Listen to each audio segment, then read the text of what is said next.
नमस्कार, आदाब। Crime petrol सतर्क के आज के एपिसोड में मैं अनूप सोनी आप सबका स्वागत करता हूं। इंदौर की पुलिस एक ऐसी अमानवीय घटना से रूबरू हुई कि जिसने जनता के साथ साथ उनका भी दिल दहला दिया। उनके सामने एक ऐसा केस आ गया जो ना सिर्फ एक पहेली बन गया बल्कि एक बड़ी चुनौती भी।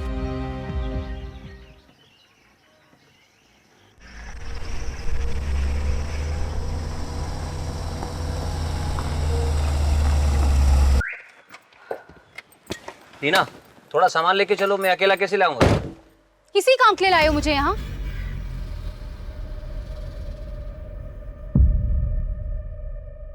लीना! लीना!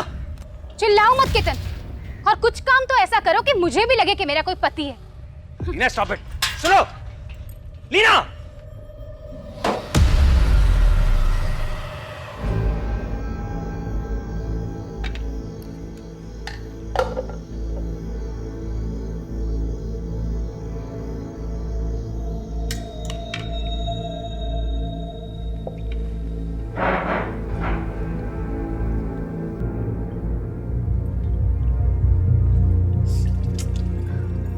केतन, वॉश बेसिन में से पानी नहीं जा रहा है, लगता है चौक हो गया है। आके देखो ना। तुम्हें दिखाई नहीं दे रहा मैं खाना खा रहा हूँ? तुम्हें ज्यादा परेशानी है तो खुद ठीक कर लो, मेरे पीछे मत पड़ो।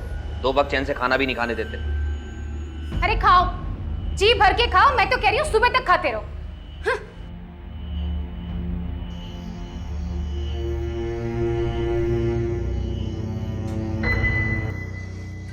ये कैसी अजीब सी बदबू आ रही है, क्या मुसीबत है?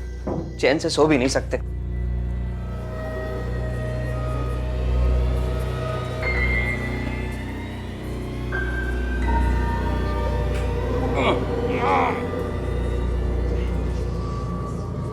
अब तो प्लम्बर को बुलाना ही पड़ेगा।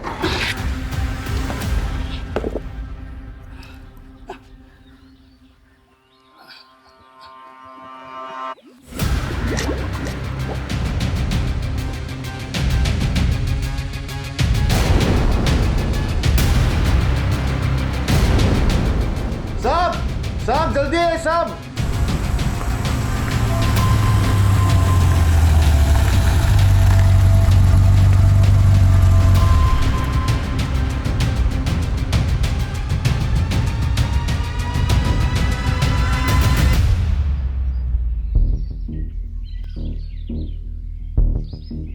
ऐसा लगता है किसी फीमेल की बॉडी। ये एक्सीडेंट की शिकार हुई है या किसी ने मार के फेंक दिया यहाँ? इतनी बुरी तरह से सड़ चुकी है, एज तक समझ में नहीं आ रही सर। विक्टिम की एज और कॉज ऑफ डेथ तो पोस्टमार्टम रिपोर्ट में पता चली जाएगी। श्रीवास्तव, आसपास जितने भी पुलिस स्टेशन है वहाँ की मिसिंग कंप्लेंट चेक कर लेना। आप लोग देखो आसपास कुछ मिलता है क्या। श्रीवास्तव सर, यहाँ तक पहुँचने का एक ही रास्ता है, हाईवे। रंजन, यहाँ से लेके हाईवे तक जितने भी सीसीटीवी कैमरास है पिछले कुछ हफ्तों की फुटेज मंगवा लो। सर, आपके इस फार्म हाउस पे आपके सिवा और भी कोई आता जाता है? सर, मैं और मेरे कुछ खास दोस्त, बट बहुत रेयरली। ज्यादातर तो ये फार्म हाउस खाली पड़ा रहता है सर। तो फिर ये औरत यहाँ कैसे पहुंची? तो कौन है ये? ये कौन है? सर, ये मनोहर, यहाँ का केयर टेकर। इस औरत को जानते हो? इसकी लाश यहाँ कैसे आई? केतन जी, आप बात करने से मना कर रखा है। अगर ऐसा ही है तो बता दीजिए हमें। सर, आप हमारा यकीन कीजिए सर, हम कुछ भी नहीं जानते इस बारे में। श्रीवास्तव, लेके चलो इसे। सर, मैंने कुछ आइए। भी नहीं किया सर। आप आइए हमारे साथ।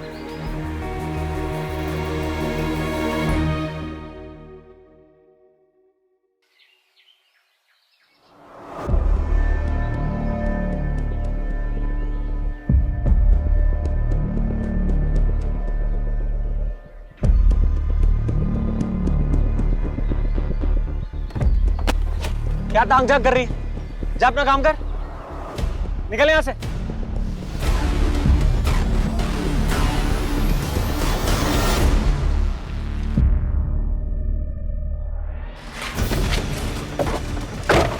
पूरा मूड खराब करके रख दिया इसने।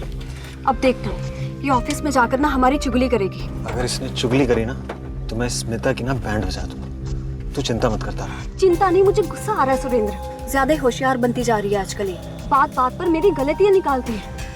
ये तो अखिलेश सर अच्छे हैं, इसकी बात पर भरोसा नहीं करते, वरना अरे तू इसके बारे में ज्यादा मत सोच, मैं इसे देख लूंगा।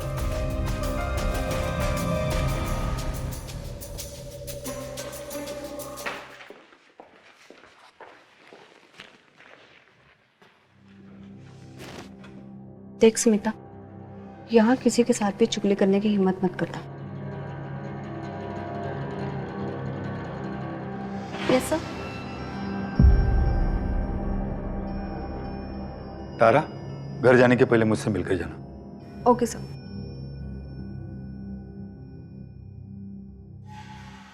सभी देशवासियों को जनता कर्फ्यू का पालन करना है कि जनता कर्फ्यू के दरमियान हेलो। कोई भी नागरिक अच्छा से बाहर न निकले, ठीक है, मैं अभी आती हूँ।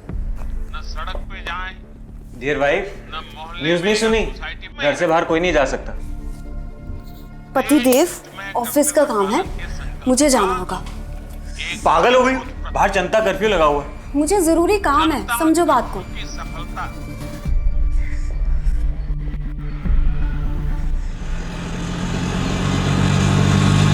ऑटो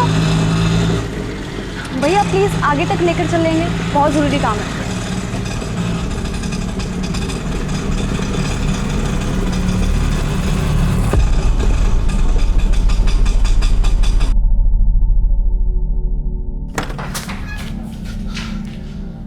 तुम यहाँ क्या कर रहे हो?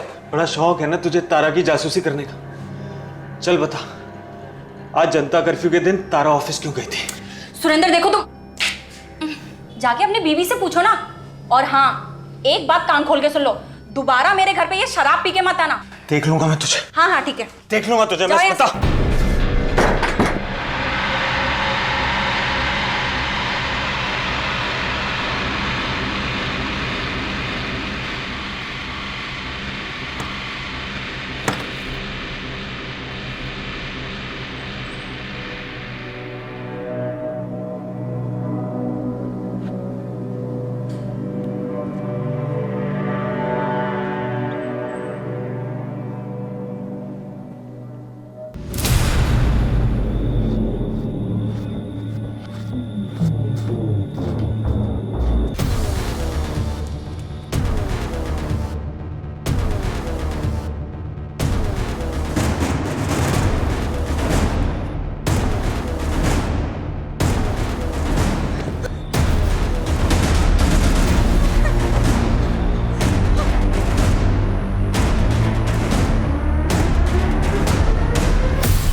क्या यही वो जानवरनुमा इंसान था जो अपने जुनून के कारण उस जिंदगी को खत्म कर रहा था?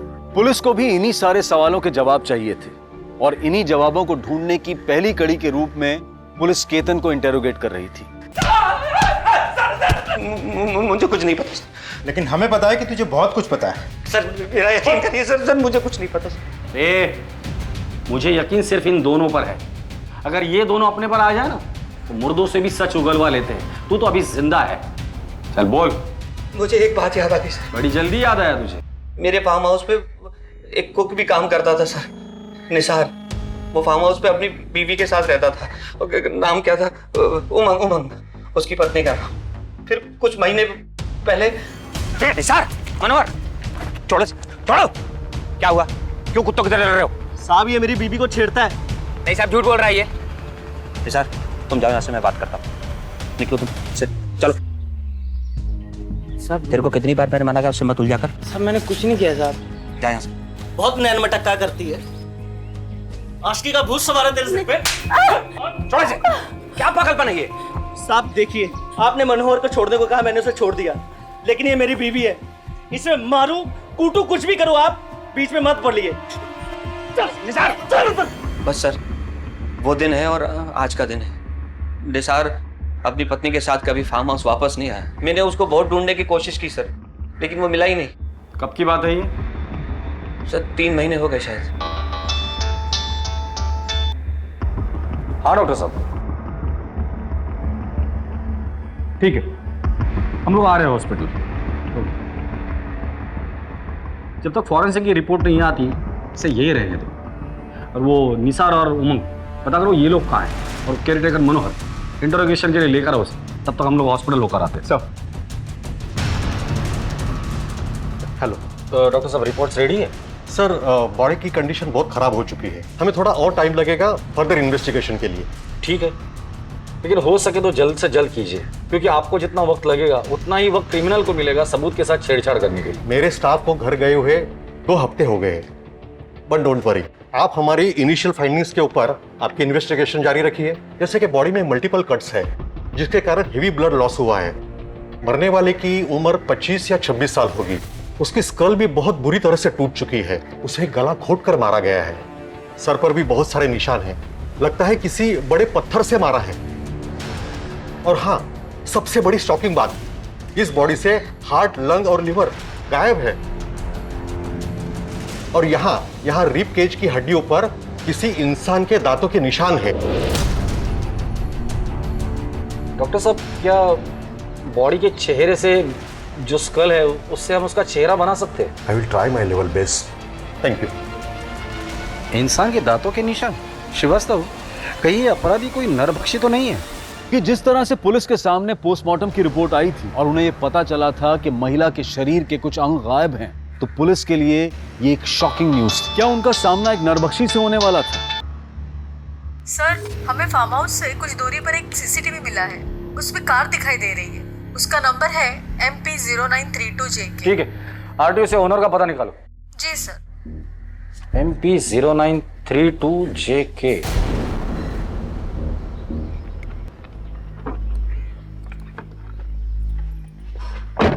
चलो भैया। मैडम, ये टैक्सी कहीं नहीं जाएगी। नहीं जाएगी? नहीं जाएगी तो रोड पे क्यों लगा रखी है? आपने घर क्यों नहीं रखते? कहाँ से आ जाते हैं नमूने कहीं के। क्या बोला? ए रुक रुक रुक, क्या बोला तूने? नमूने क्या बोला? हाँ रुक।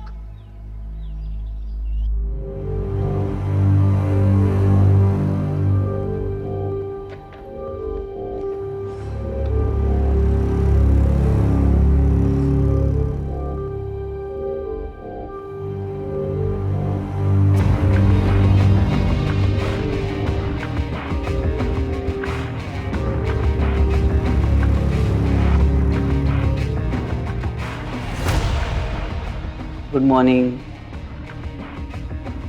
नए आए हैं आप? कौन हो तुम? मैडम, मैं विश्वास, अखिलेश सर का ड्राइवर हूँ मैडम। ये क्या हुआ मैडम आपके हाथ को? दिखाइए, मैं बाम लगा देता हूँ। पीछे हटो, मैं खुद कर लूंगी। मैडम लगा देते ना बाम।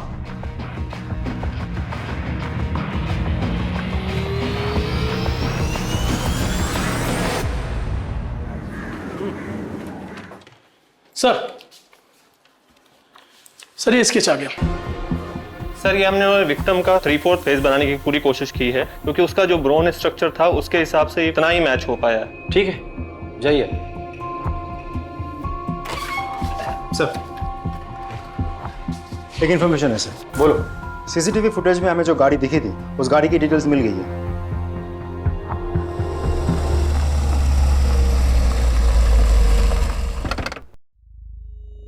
2 महीने पहले बिलावरी तालाब के पास तुम्हारी कार दिखाई दी थी। ऐसे जंगल वाले एरिया में तुम क्या कर रहे थे? सर, मैं अपनी वाइफ को ढूंढने गया था, अब वो 2 महीने से मिसिंग है। हेलो, अरे कहाँ है तू? कितनी देर हो गई है? मैं आ रही हूँ सुरेंद्र। मैं ये मुन्ना चिकन के सामने हूँ, मेन रोड पे। अच्छा ठीक है। ये बिलावली तालाब के पास। Hello hello Surendra. Hello sir, फिर उसका फ़ोन कट गया, उसके बाद उसका कॉल आया ही नहीं। फिर मैंने भी कॉल ट्राई किया उसको, तो फ़ोन लगा ही नहीं। फिर थोड़ी देर बाद मैं खुद वहाँ गया, पर वो वहाँ नहीं थी। आज भी मैं वहाँ जाता रहता हूँ। बीवी की फोटो है तुम्हारे पास?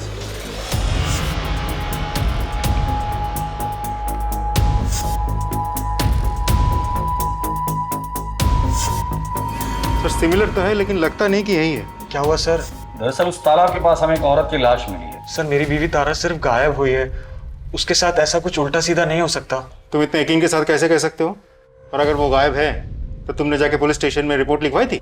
हाँ सर, मैंने लिखवाई थी, पर फिर मैं पुलिस स्टेशन नहीं जा पाया और वहाँ से कोई फ़ोन भी नहीं आया। तुम्हारी बीवी तारा का किसी के साथ झगड़ा था या दुश्मनी थी? सर, उसकी बहन चंदा से उसका हमेशा झगड़ा रहता था।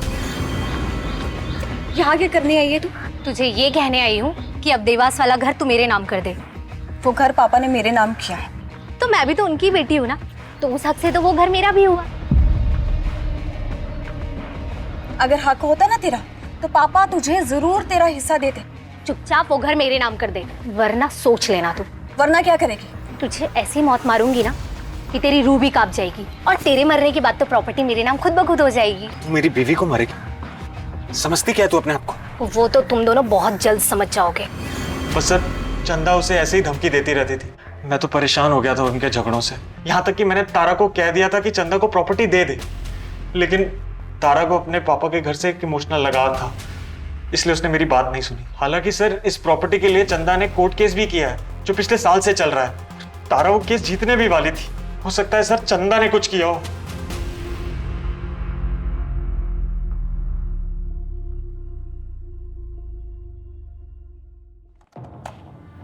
सर, तारा के घर से लेकर ऑफिस तक हमने सारा सीसीटीवी फुटेज निकाल लिया है, लेकिन कुछ खास हाथ नहीं लगा। लेकिन हाँ, एक फुटेज है जहां तारा किसी गाड़ी में बैठी हुई दिखाई दे रही है।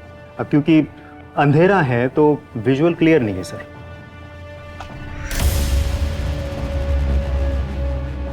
ड्राइवर का चेहरा दिखाई नहीं दे रहा है। Yes sir. ना ही गाड़ी का नंबर। और ठीक 2 घंटे बाद सुरेंद्र वापस उसी लोकेशन पे। मतलब देखा जाए तो सुरेंद्र ने हमें जो भी स्टेटमेंट दिया था फुटेज के साथ हूबहू मैच हो रहा है सर। करेक्ट। सुरेंद्र ने हमें बताया था कि उसे चंदा पर शक है, तो क्या ऐसा तो नहीं कि इस गाड़ी में चंदा बैठी हो? नहीं सर, अगर चंदा होती तो तारा उसी गाड़ी में जाके नहीं बैठती। दोनों में बहुत बड़ा झगड़ा हुआ था। तो फिर कौन हो सकता है? क्योंकि तारा अपनी मर्जी से उस गाड़ी में बैठी है, इसका मतलब गाड़ी के अंदर जो कोई भी था तारा उसे अच्छे से जानती थी। कौन हो सकता सर? केतन हो भी सकता है, पर तारा और केतन के बीच कोई कनेक्शन हो, ऐसी कोई भी बात हमारे सामने अभी तक नहीं आई। श्रीवास्तव, एक काम करो, ऐसी गाड़ियां किस किस के पास है ये पता करो, और वो चंदा उसे पूछताछ के लिए बुलाकर लेकर आओ। सब मनोहर को ले आया था, गांव में छिपा हुआ था।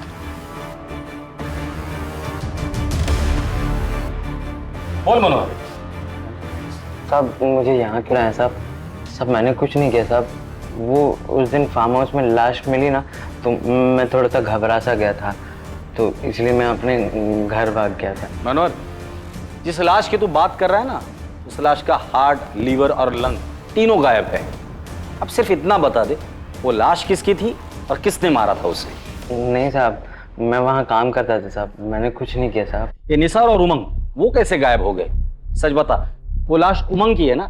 तूने मारकर उसे वहां छुपा दिया था ना?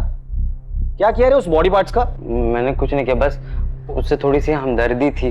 वो क्या है ना कि वो निसार ना उसे बहुत मारता था, गाली भी देता था साहब।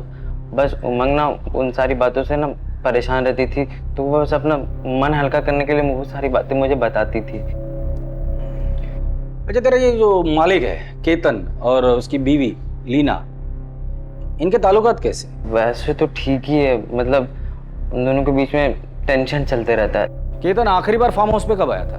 हाँ, करीब 2.5 महीना पहले। सब वो एक औरत को लेकर आए थे। आखिर तुम मेरे पीछे पड़ी क्यों? तुम्हें समझ में नहीं आता एक बार? हमारा ये रिश्ता अब नहीं चल सकता। बस जो होना था वो यहां तक हो गया। बार बार मैं तुम्हें एक बात को नहीं समझा सकता। अगर तुम समझती क्यों नहीं, लीना को पता चल जाएगा तो वो मुझसे दूर हो जाएगी, मेरा नुकसान हो जाएगा। तुम क्या बोलूं तुम्हें मैं?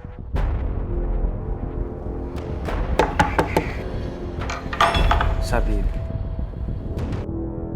जाओ जाओ।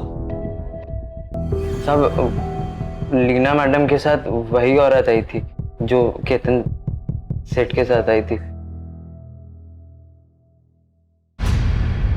केतन, बहुत सच छुपा के रखा है तूने हमसे। चल अब ये बता, 2.5 महीने पहले तेरे साथ जो औरत यहाँ आई थी, कौन थी वो? सर, वो मेरी फ्रेंड रीमा थी सर। मेरा फार्म हाउस खरीदना चाहती थी, इसलिए मेरे साथ थी। और अब वो कहाँ है? पता नहीं सर, हमारी डील होने वाली थी, फिर बात बनी नहीं। एक्चुअली काफी टाइम से मैं अपनी फ्रेंड रीमा साहनी के टच में नहीं हूँ सर। सुना है किसी स्कॉलरशिप के बाद वो कोई यूनिवर्सिटी चली गई है, मगर हाँ, कुछ महीनों पहले तक वो हमारे फार्म हाउस के प्लांट में बहुत इंटरेस्टेड थी। कोई बोटेनिकल रिसर्च कर रही थी शायद। आई एम श्योर केतन ने कुछ किया होगा। इस श्योरिटी की वजह? रीमा मिली तो मुझे इग्नोर करने लगा था, और आई एम श्योर कोई और मिली होगी, इसीलिए उसे रास्ते से हटा दिया। ये सब ब्लडी कैसे हुआ? 2.5 महीने पहले रीमा को लेकर आया था सर वो यहाँ, आप अपने पति पर नजर रखती थी? रखनी पड़ती है सर। और उस नजर का नाम मनोहर था? जी नहीं, मैंने एक प्राइवेट डिटेक्टिव हायर किया था, उसी ने मुझे ये सब कुछ बताया। वैसे आपकी पूछताछ पूरी हो गई हो तो क्या मैं जा सकती हूँ? जा सकती है, लेकिन हमारे परमिशन के बगैर शहर छोड़कर मत जाइए। जरूरत पड़ेगी तो दोबारा बुला लूंगा। सर, केतन और लीना दोनों के पास ही रीमा को हटाने का मोटिव था। मुझे तो लगता है इन दोनों में से किसी ने रीमा को मारा होगा। नहीं श्रीवास्तव, 3 औरतें गायब हुई है, उमंग, रीमा और तारा, और लाश हमें सिर्फ एक औरत की मिली और मुझे लगता है वो शायद तारा की है। तो क्या सर उन दोनों का भी खून हुआ है और उसमें भी यही 2 इन्वॉल्व है? लेकिन सर मोटिव क्या हो सकता है? पता नहीं सर, सब कुछ बहुत उलझ सा गया है। श्रीवास्तव, यही उलझन तो हमें सुलझानी है। हमें बस उस एक सिरे की तलाश है जो हमें कातिल तक लेकर जाएगा, और वही सिरा हमें दिखाई नहीं दे रहा है। उस चंदा को बुला कर लाओ। साहब, मेरी बहन तारा तो मिसिंग थी, फिर उसकी लाश। जता तो ऐसे रही हो जैसे बहन गायब होने का बहुत बड़ा दुख हुआ है तुम्हें। हाँ साहब, इसीलिए तो मैंने उसकी मिसिंग कंप्लेंट कराई थी, ना कि उसके पति सुरेंद्र ने। मिसिंग कंप्लेंट तुमने लिखवाई थी? हाँ सर, ये देखिए मेरे पास उसकी कॉपी भी है। इसमें नाम तो तारा सेंगल का है। हाँ साहब, ये उसका शादी से पहले का नाम है। तारा और तुम्हारे बीच प्रॉपर्टी को लेकर झगड़ा चल रहा था, कोर्ट केस भी चल रहा था। लेकिन वो तो मैंने वापस ले लिया था आज से 1.5 साल पहले ही। ये देखिए मेरे पास पेपर भी है। कोर्ट केस वापस लेने के पीछे कोई खास वजह? साहब, वजह बस इतनी थी कि कुछ भी हो, सारी प्रॉपर्टी तारा के बेटे अक्षय के नाम ही होनी थी, और अक्षय मेरे लिए मेरे बेटे जैसा ही है। मतलब ये कि मैं कभी माँ नहीं बन सकती, और अक्षय ही मेरे लिए मेरा सब कुछ है। ये तारा और सुरेंद्र के बीच रिश्ता कैसा था? वैसे तो वो दिल का बहुत अच्छा है, लेकिन अगर उसकी सटक जाए ना तो वो शैतानों का भी बाप बन जाता है साहब। हे भगवान, ये इंसान ही है शैतान? कैसे जानवरों की तरह काटा है तुझे? एक ढेला भर तो कमाता नहीं था साहब, और नए नए बिजनेस के लिए तारा से पैसा मांगता रहता था, और अगर वो नहीं देती थी साहब तो फिर वही मारपीट करना उसके साथ। ये तारा का बेटा अक्षय इस वक्त कहाँ है? तुम्हारे साथ है? नहीं साहब, वो बोर्डिंग स्कूल में है। तारा से आखिरी बार कब मिली थी तुम? उसके गायब होने से कुछ दिन पहले मिले थे हम लोग, लेकिन जब मैंने सुरेंद्र से इस बारे में पूछा तो उसने कोई जवाब नहीं दिया। ये सुरेंद्र और तारा का रिश्ता कैसा था? हाँ साहब, सुरेंद्र तारा से प्यार तो बहुत करता था। चल रहे इंद्र, बहुत दर्द हो रहा है मुझे। अरे कुछ नहीं होता, जरा सी चोट है। अरे मजनू, कहाँ चल दिए भाई? अपनी लैला का इलाज करवाने। तू क्यों खून जला रहा है बे? सुरेंद्र ने तारा के गायब होने के बारे में कुछ बताया था? हाँ साहब, सुरेंद्र कह रहा था कि उसने तारा को खोजने की बहुत कोशिश की, लेकिन वो मिली नहीं। उसके चक्कर में सर दिन रात दारू पीने लग गया। सर कुछ दिन पहले ना आया था मेरे पास ही, और कह रहा था कि 10 दिन की छुट्टी पे जा रहा है, और हंसने लगा। वो सर ऐसी बात बोली कि मेरे को भी हंसी आ गई। उसने ऐसा भी क्या बोला था?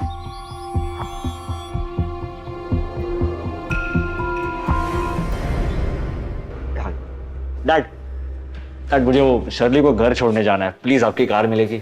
आज आप कैब कर लीजिए। डिनर के लिए जल्दी आना। Thank you dad. कम।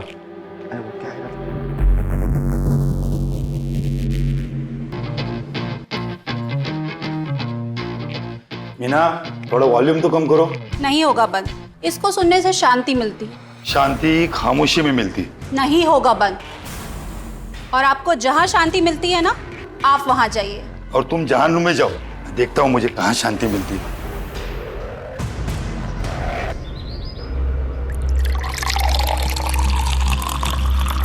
सुरेंद्र, तुम जाओ।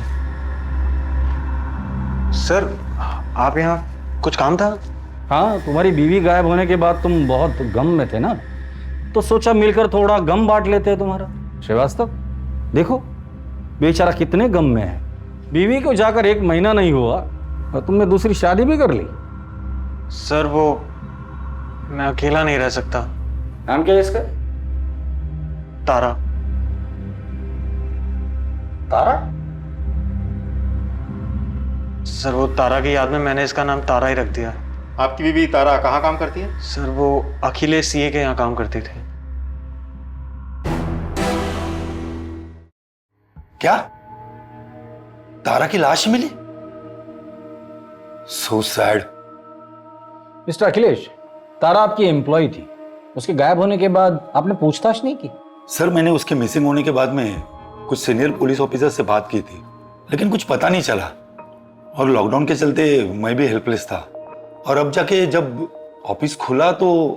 अखिलेश जी, तारा के बारे में आपकी क्या राय है? आई मीन, थी वो कैसी थी, बिहेवियर कैसा था, वो काम कैसा करती थी? नहीं, काम में तो एकदम परफेक्ट थी और अच्छी इंसान भी थी। और आप? जी, आपका और तारा का रिश्ता कैसा था? सर, वो जैसा एक बॉस और एम्प्लॉय का होता है, बस।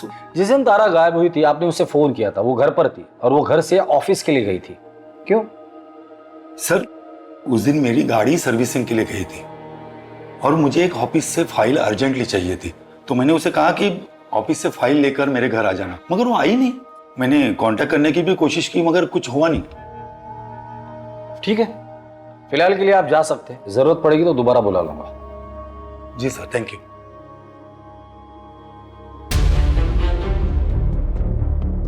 सर, एक बात मुझे समझ में नहीं आई, वो फाइल इतनी भी क्या अर्जेंट थी कि अखिलेश ने तारा को जनता कर्फ्यू के दिन ऑफिस भेजा था?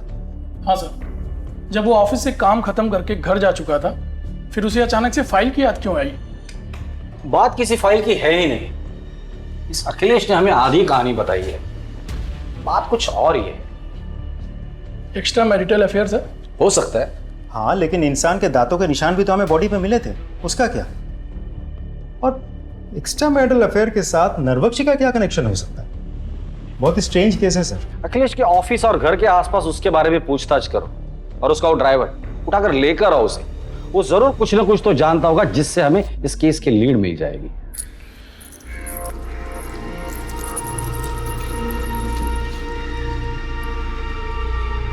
अखिलेश के ड्राइवर विश्वास तुम ही हो? जी साहब।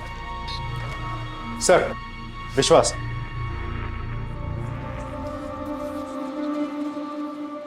बैठ। तारा को जानता है? जानता हूँ ना साहब, हाल ही में अपन उसके बस्ती में रहने के लिए गए साहब। हालांकि ये बात किसी को मालूम नहीं है, अखिलेश साहब को नहीं मालूम है। क्या हुआ साहब? हुआ तो बहुत कुछ है, फिलहाल तो इतना बता दे, अखिलेश और तारा के बीच रिश्ता कैसा था? सिर्फ मालिक और नौकर थे या और कुछ? सर, कई बार लगता तो था उन दोनों में कुछ चक्कर है। अखिलेश साहब की पत्नी मीना मैडम को भी उन पर शक था, कई बार सवाल भी पूछती थी। तुम्हारी हिम्मत कैसे हुई मुझे मेरे पति के केबिन में जाने देने से रोकने की?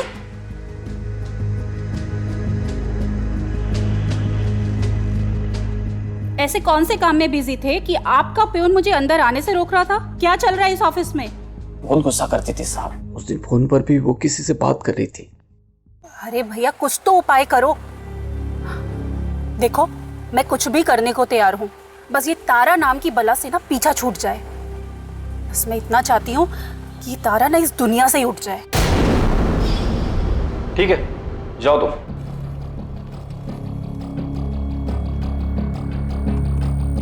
सर, कहीं ऐसा तो नहीं कि मीना ने अपने पति को वापस पाने के लिए तारा का खून करवाया और बाद में ये नरभक्षी वाला एंगल डाल दिया ताकि हम सब कंफ्यूज हो जाए?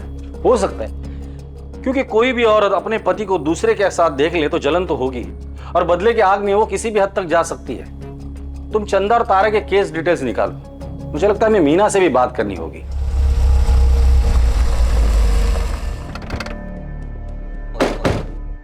सर, अगर मुझे बदला ही लेना होता तो मैं 4 साल इंतजार क्यों करती? मैं उसे उसी टाइम खत्म कर देती जब मुझे पता चला था कि मेरे पति का चक्कर उस तारा से चल रहा है। और वैसे भी मेरे पति को क्या फर्क पड़ता है, उसे तो अपने ऑफिस में रोज खूबसूरत जवान लड़की चाहिए। तारा नहीं तो और कोई सही, लेकिन हाँ, मैं उस तारा से नफरत जरूर करती थी। ठीक है, जरूरत पड़ेगी तो दोबारा आएंगे। हाँ श्रीवास्तव, बोलो। सर, केस के बारे में चंदा ने झूठ बोला है। वो केस अभी भी ओपन है और कोर्ट में चल भी रहा है। और सबसे इंटरेस्टिंग इन्फॉर्मेशन तो यह है कि इन दिनों चंदा जिसके साथ रह रही है वो कोई और नहीं बल्कि विश्वास है, अखिलेश का ड्राइवर। उठाकर लेकर आओ दोनों को।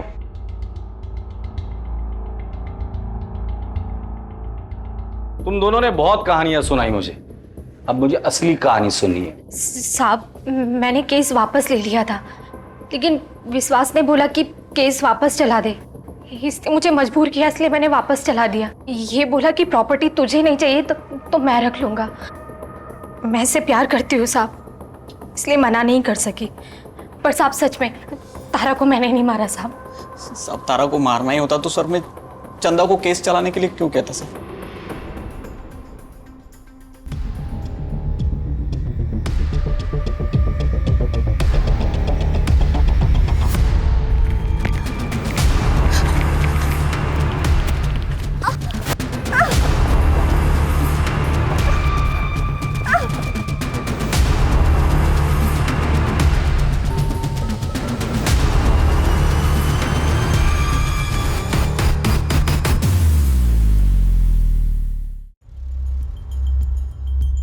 इस केस में कई सस्पेक्ट है। तारा का पति सुरेंद्र, जो तारा से बहुत प्यार जताता है, लेकिन तारा के मरने के बाद वो तुरंत दूसरी औरत से शादी कर लेता है। चंदा, कई अफेयर्स करने के बाद अब उसका अफेयर अखिलेश के ड्राइवर विश्वास के साथ चल रहा है और अपने बहन के साथ उसका प्रॉपर्टी का केस भी चल रहा है। अखिलेश की बीवी मीना, जिसे तारा और अखिलेश के अफेयर के बारे में पता था और वो तारा से बहुत नफरत करती थी। केतन और लीना, जिनके फार्म हाउस पर तारा की लाश मिली थी। ये निसार और उमंग, ये कपल अभी भी गायब है। और सर इस सब के बावजूद तारा उस फार्म हाउस वाले एरिया में क्यों गई थी? सर कहीं ऐसा तो नहीं कि वो किसी और से मिलने गई थी, शायद केतन या लीना से, या फिर किसी और से। या तो इन सस्पेक्ट में से कोई नरभक्षी है या फिर कोई हमें गुमराह करने की कोशिश कर रहा है। हेलो, क्या?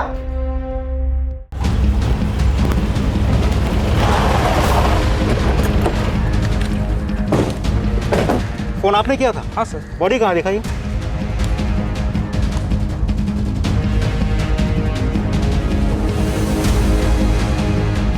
हटाओ सब।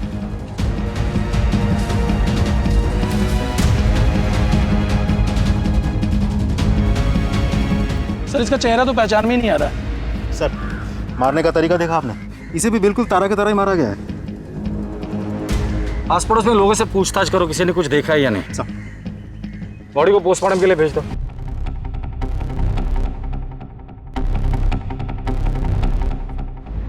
सर ये मर्डर भी तारा मर्डर केस की तरह ही है, लेकिन इस केस में हमें रिस्ट पर मार्क्स मिले हैं। इसका मतलब कातिल ने उसे बहुत जोर से पकड़ा होगा। हाँ, लेकिन कोई फिंगरप्रिंट्स नहीं मिले।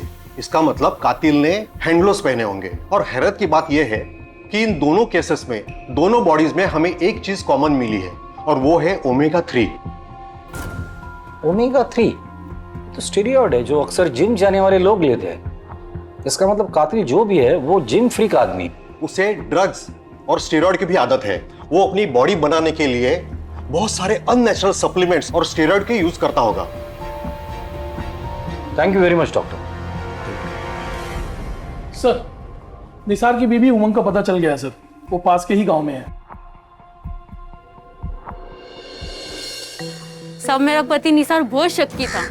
उसके रोज रोज के शक से, उसकी मारपीट से तंग आके मैं ये अनजान गाँव आ गई ताकि कोई मेरे तक पहुंच ना सके, और सब खास करके तो वो निसार। जब तुम फार्म हाउस पे थी तो केतन और लीना के अलावा और कौन आता था फार्म हाउस पर? सब मेम साहब के अलावा उनके खास दोस्त आते थे। और कोई नहीं आता था? और हाँ सर, एक बार जब फार्म हाउस पे कोई नहीं था तब एक आदमी आया था। ये फार्म हाउस किसका है? केतन साहब का। उनकी पत्नी का नाम क्या है? लीना मैडम। एज क्या होगी? लेकिन आप कौन है और ये सब क्यों पूछ रहे हैं? जी शायद मैं उन्हें जानता हूँ। So just confirming. By the way, आपका नाम क्या है? आप भी बहुत खूबसूरत हो, तुम फूल की तरह। लेकिन उसके बाद मैंने उसको कभी नहीं देखा था। जब तुमसे उसने मेम साहब के बारे में पूछा तो तुमने सारी इंफॉर्मेशन दे दी उसे? अब वो इतने प्यार से पूछ रहा था साहब, तो मैं मना नहीं कर पाई। लीना जी, हमने सुना है कि कोई था जो आपसे मिलने के लिए बहुत डेस्परेट था। आपसे जान पहचान बढ़ाने के लिए उसने कोशिश भी की थी। कुछ याद आया? नहीं? कोई बात नहीं, मैं लेडी कांस्टेबल को बोल दूंगा, वो आपकी याद ताजा कर देगी। हाँ, थोड़ा सा दर्द होगा लेकिन याद जरूर आ जाएगा। मैं एक आदमी से मिली थी सर, उसे मैंने फार्म हाउस के बारे में बताया था। अब सुनिए। जी कहिए। क्या ये आपका सेल फोन गिर गया? जी नहीं, मेरा सेल फोन तो मेरे पास है। अच्छा बाय द वे, ये फार्म हाउस आपका है? जी हाँ। बहुत खूबसूरत है, थैंक यू। बिल्कुल आप ही की तरह। वो bye the way I am Suraj, if you don't mind, क्या मैं एक दो पल आपके साथ चल सकता हूँ? वो क्या है ना कि मैं यहाँ पे नया आया हूँ, तो I am looking for a good company. उसके बाद हम 2 बार और मिले। कमाल है लीना जी, आप ऐसे किसी भी अजनबी के साथ। एक्चुअली सर, मैं अपनी मैरिड लाइफ में खुश नहीं थी, और इनके बारे में मैं आपको बता चुकी हूँ। वो आदमी बहुत ही इम्प्रेसिव था, और किसी से 2 पल हंसकर बात करने की खुशी को मैं रेसिस्ट नहीं कर पाई। बट कुछ दिनों बाद हम लोग फार्म हाउस से चले गए थे। मैं अपने काम में बिजी हो गई, और उसके बाद मैं उससे कभी नहीं मिली। नंबर है उसका? जी नहीं। चेहरा तो याद होगा। श्रीवास्तव, स्केच आर्टिस्ट को बुला, उसका स्केच बनाने में हमारी मदद कीजिए। जाइए।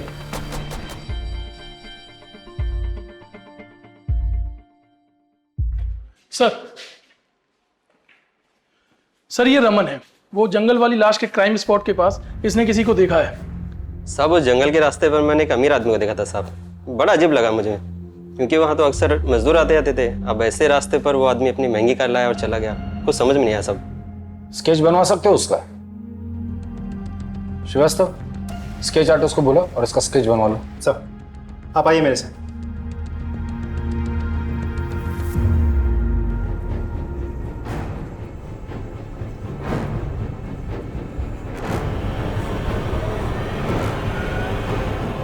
तीनों स्केच तो एक ही आदमी के हैं। ये तो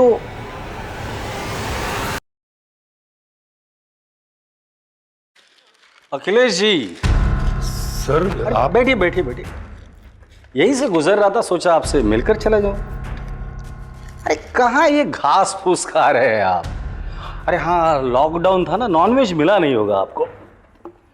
हाँ सर, सॉरी मैं कुछ समझा नहीं सर। समझाता हूँ।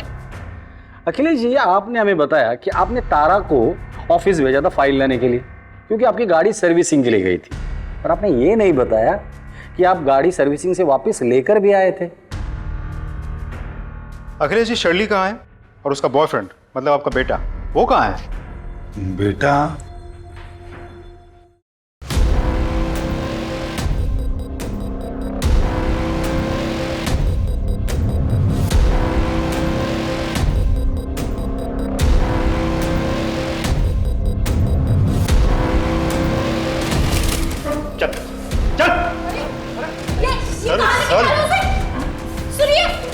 आप नहीं चलेंगे? चलो। सॉरी साहब, मैं अपने बेटे को बचाने की कोशिश कर रहा था। ऐसे बेटे को बचाने से अच्छा ये होता कि इसे हमारे पास लेकर आते। ऐसे हैवान को बचाकर तुमने भी बहुत बड़ा जुर्म किया है। साहब मैं शर्मिंदा हूँ। आपके शर्मिंदा होने से उन लोगों की जान वापस नहीं आएगी जिसे आपका बेटा खा चुका है। अब मुंह खोलकर बताइए। बताता हूँ साहब, ये बात सच है कि मैंने उस दिन मेरी कार सर्विसिंग को दी थी और वापस मंगा ली थी। उस दिन विक्रांत मेरी कार ले गया था, ये बात मैंने आपसे छुपाई थी। मगर जब विक्रांत रात को देरी से घर आया और तारा भी फाइल लेकर नहीं आई, तब मुझे लगा कुछ तो गलत है। अखिलेश जी, जो इसने किया है ना, उसे गलती नहीं कहते, हैवानियत कहते हैं। अब तू मुंह खोलेगा? मुझे जिम और बॉडी बिल्डिंग का शौक है, और जल्द से जल्द बॉडी बनाने के चक्कर में मैं ड्रग्स और स्टेरॉइड्स के इंजेक्शंस लेने लगा। फिर मुझे इस नशे की आदत पड़ गई सर। प्रोटीन्स के चाहत में मैं कुछ भी खाने लगा, हर तरह का मांस। मुझे किसी ने कहा कि इंसान के मांस पे सबसे ज्यादा ताकत होती है, इसलिए ये सब ढूंढने के लिए मैं बाहर जाने लगा, लेकिन मुझे कुछ नहीं मिला। लेकिन उस दिन मुझे तारा मिली।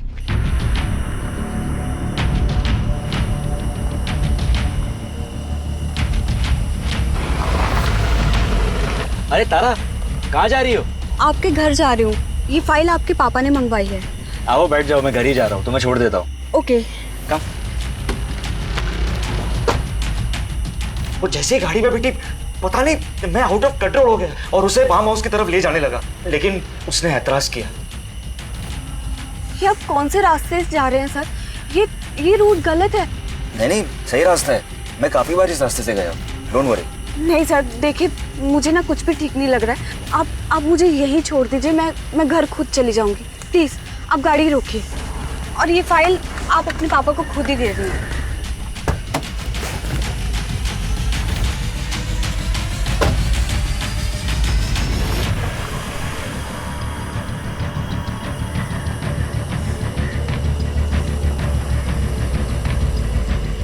हेलो सुरेंद्र, हाँ मैं आ रही हूँ सुरेंद्र। मैं ये मुन्ना चिकन के सामने हूँ, मेन रोड पे, ये बिलावली तालाब के पास। तुम्हें मेरे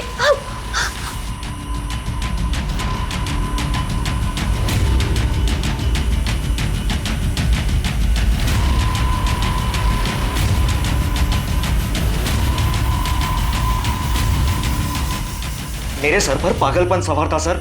मुझे कुछ भी करके प्रोटीन्स चाहिए था। ड्रग्स और इंजेक्शंस की नामौजूदगी में मैं कुछ सोच नहीं पा रहा था, इसलिए मैंने तारा को मारकर उसके शरीर के अंगों को खाया। जब मेरी भूख और तलब शांत हुई, तारा की लाश को फार्म हाउस ले गया, क्योंकि मुझे पता था कि फार्म हाउस अब हमेशा खाली रहता है। जब विक्रांत घर पे आया तो मैंने कार में खून देखा। मेरी कार को फिर से वो सर्विसिंग के लिए डाला और वापस भी ले आया। मगर जब मुझे पता चला कि शेरली गायब हुई है, मुझे याद आया कि विक्रांत ने मुझे कहा है कि वो पुनः अपने काम से गई है। मुझे पक्का यकीन था कि विक्रांत ने उसके साथ कुछ न कुछ किया है। मैं उससे प्यार करता था सर, पर उस दिन मुझे उसके शरीर में अपनी गर्लफ्रेंड की नहीं, इंसान के मांस की खुशबू आ रही थी। विक्रांत, ये कैसे गाड़ी चला रहे थे तुम? तुम ठीक तो हो रहा? विक्रांत, ये क्या कर रहे हो तुम? विक्रांत, तुम्हें क्या हो गया है? विक्रांत, ये ग्लव्स क्यों पहन रहे हो तुम? कुछ बोलो तो सही, ये क्या कर रहे हो तुम? विक्रांत, विक्रांत छोड़ो मुझे।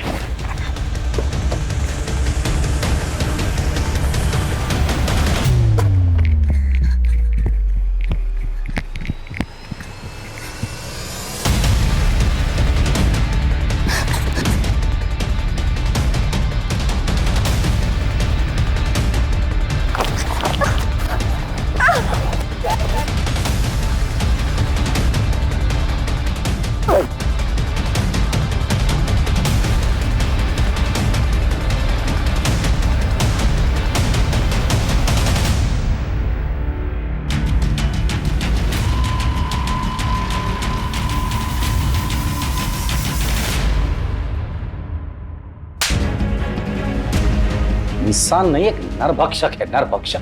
जानवर से भी बदतर। पता है, जब जानवर कोई भी नरभक्षक बनता है तो उसके साथ क्या करते हैं? गोली मारते हैं उसे। तुम्हें जानवर कहना जानवरों का अपमान होगा। इंसानों का मांस खाकर ताकतवर बनना इंसानियत का मजाक उड़ाना है। मैं पूरी कोशिश करूंगा कि तुम्हें जल्द से जल्द फांसी हो जाए, और अखिलेश तुम्हें भी, क्योंकि एक हैवान को बचाने की तुमने पूरी की पूरी कोशिश की है।